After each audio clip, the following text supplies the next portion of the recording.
अन्वेषा 2026 का आयोजन 6 से 8 फरवरी आईआईटी पटना परिसर में किया जाएगा। छात्रों एवं प्रतिभागियों को अपनी रचनात्मकता और नवाचार को प्रदर्शित करने के लिए अन्वेषा एक सशक्त एवं महत्वपूर्ण मंच प्रदान करता है। आज अन्वेषा की लोकप्रियता केवल पटना या बिहार तक ही सीमित नहीं है, बल्कि इसने देश के विभिन्न हिस्सों में अपनी विशिष्ट पहचान स्थापित कर ली है।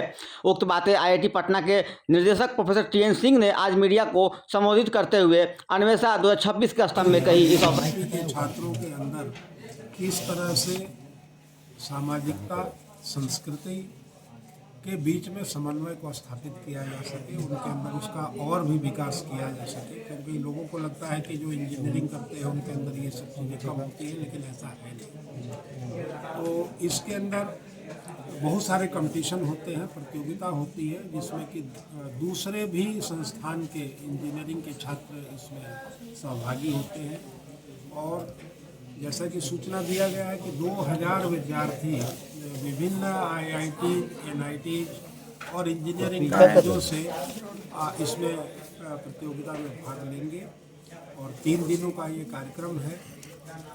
आज शाम से ही कुछ कार्यक्रम शुरू हैं, लेकिन कल 6, 7 और 8 तारीख को सारा ये प्रतियोगिता होगी और 8 को समापन होगा। इसका थीम क्या है सर, अन्वेषा 2026 का?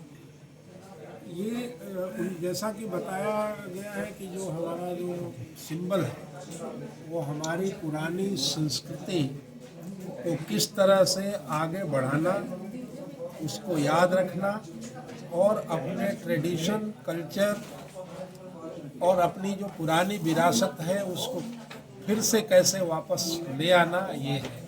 जैसे कि आपको बताया गया कि इस सिंबल का महत्व है कि यदि सब कुछ खोने के बाद भी व्यक्ति कैसे अपने को नवनिर्माण कर सकता है, नया सृजन कर सकता है, नया समन्वय करके नई ऊंचाइयों को प्राप्त कर सकता है।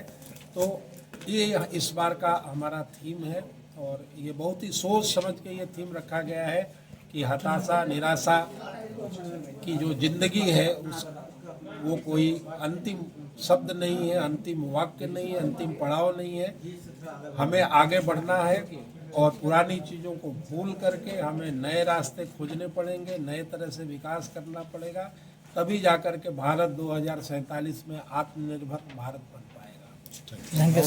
तो 6 से 8 फरवरी हमारा यहाँ आईआईटी पटना का टेक्नो कल्चरल मैनेजमेंट फेस्ट है। तो ये हमारे यहाँ का एक कल्चरल फेस्ट जो होता है तो वो है, हर साल होता है। और इस बार अपना क्या कहते हैं, टीम्स जो हैं, पार्टिसिपेंट्स जो हैं वो काफ़ी जगहों से आ रहे हैं। इधर पटना के अंदर तो NIT Patna, AIIMS Patna, NIFT Patna, इन सब से तो आते ही हैं। फिर देखने के लिए, जो इवेंट एंजॉय करने के लिए एफडीडीआई, एनएसएमसीएच, यहाँ से लोग आते हैं। और बाहर के क्षेत्रों में अगर हम जाएंगे तो एनआईटी दुर्गापुर से लोग आ रहे हैं, एनआईटी नागपुर से लोग आ रहे हैं, आईआईटी बीएचयू की भी टीम्स आ रही हैं।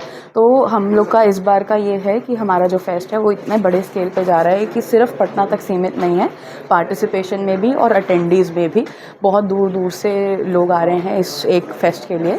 और हम लोग को इवन जो स्पॉन्सरशिप वगैरह भी आता है, सारी गवर्नमेंट एजेंसी से आता है। तो सब पूरे पटना में इसके बारे में सबको पता है और सब लोग काफ़ी मतलब चाव से इस फेस्ट के लिए आते हैं। और आईआईटी पटना के लिए काफ़ी मान वाली बात है कि हम इतने बड़े इवेंट करवा पाते हैं। ये तो इवेंट आप करवा रहे हैं, बट आप समाज को, देश को क्या मैसेज देना चाहते हैं इस इवेंट के माध्यम से? जी, इस इवेंट के माध्यम से जो हम समाज, देश को बस ये मैसेज देना चाहते हैं कि आईआईटी जो है ये सिर्फ पढ़ाई लिखाई या सिर्फ कंप्यूटर पे बैठ के इंजीनियर निकालने के लिए नहीं है। आईआईटी में आते हैं आप तो आप उन 4 साल में एक बहुत ही नया कुछ बन के निकलते हैं और उसका एक छोटा सा ग्लिम्स, आप कहिए, छोटी झलक इन फेस्ट के थ्रू ही दिखती है कि ये सब। और ये सब पूरे स्टूडेंट ऑर्गेनाइज्ड इवेंट्स होते हैं, हम लोग ही सब कराते हैं, हमारी टीम्स ही सब कराती हैं। इसमें फैकल्टी का हेल्प होता है, तब होता है ये सब इवेंट। और ये पूरा end to end student manage होता है और स्टूडेंट ऑर्गेनाइज होता है। तो आपको एक ये दिखाने का वो है कि ये 4 साल जब आप आईआईटी में आते हैं, इतनी मेहनत करके, बचपन से मेहनत करते हैं लोग आईआईटी आने को, तो आप सिर्फ एक इंजीनियर बन के नहीं निकल रहे हैं, आप एक प्रॉपर इंसान बन के निकल रहे हैं जो कल को बाहर जाएगा तो सब चीज़ अचीव कर सकता है अपने लाइफ में। ये एक मैसेज है बस। क्या परिचय हुआ? हाँ जी, क्या नाम हुआ? मेरा नाम कशिका है और मैं यहाँ पे जेनसेक कल्चरल हूँ, general secretary of cultural affairs IIT Patna में।